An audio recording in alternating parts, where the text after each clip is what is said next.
Hi there, it's Tom B of Old Tom's Wormery. Come to my website. I need to put some more blog postings up there. There's been interesting chat on the web. This is day 56, Monday, day 56 of the 2x2 CFT.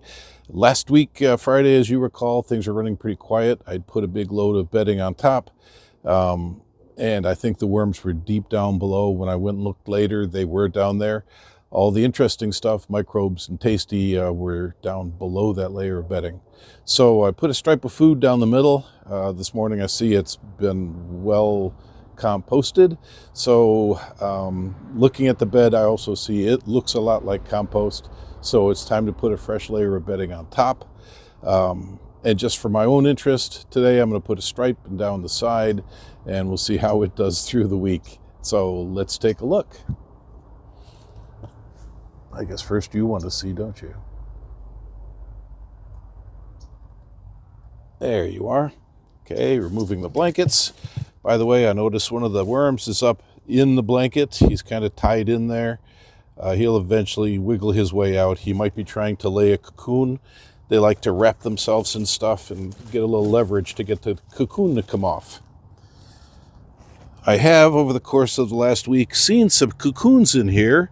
It was to the point where when I grabbed a handful, I was always seeing a cocoon. It would be nice if we could have that as a demo today. And of course, not in this handful. They're in here. So I have cocoons showing up. Still not many, because I'm still not very many worms in the bunch. But it's clearly growing and they're happy. We have worms now showing up in just the bedding where the food wasn't, and that's a good sign. Last week, Friday, there weren't many at all. Now we'll look down the middle where the food was, or is, and you can see there's quite a bit of those babies in there. That's my kids. Thank you, kids. All right, so a little piece of beet. They're working their way through this bedding. They're happy with the food. I'm happy with the progress.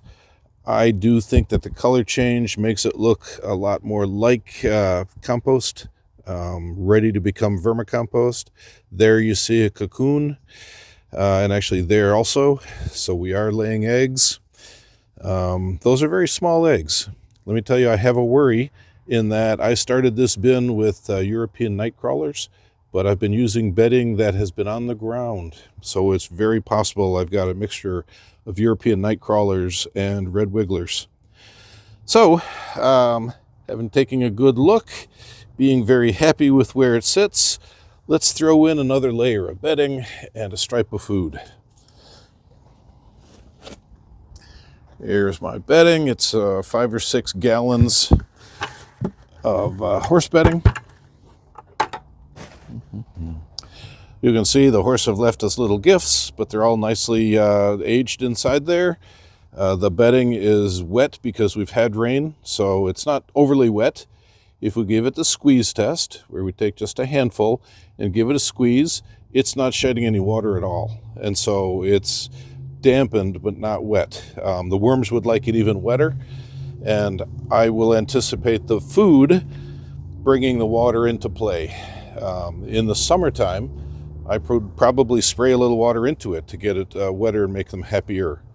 But right now, I'm happy with that as a bedding. It looks good.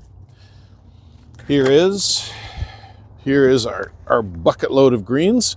This time the pulpers, they gave me a lot of cucumber and lettuce, and again, probably broccoli.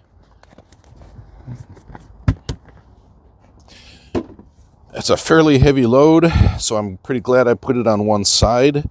If this one were down the middle and heated up, the heat might spread a little too far. So by putting in a big load like this on the side, it's able to heat up, make a lot of bacteria, make the worms happy in the long haul, and since it's on this side, it won't make them unhappy in the short haul from heating up. All right. Not too exciting, just a good maintenance day. I hope you enjoyed it, and I will talk to you again soon.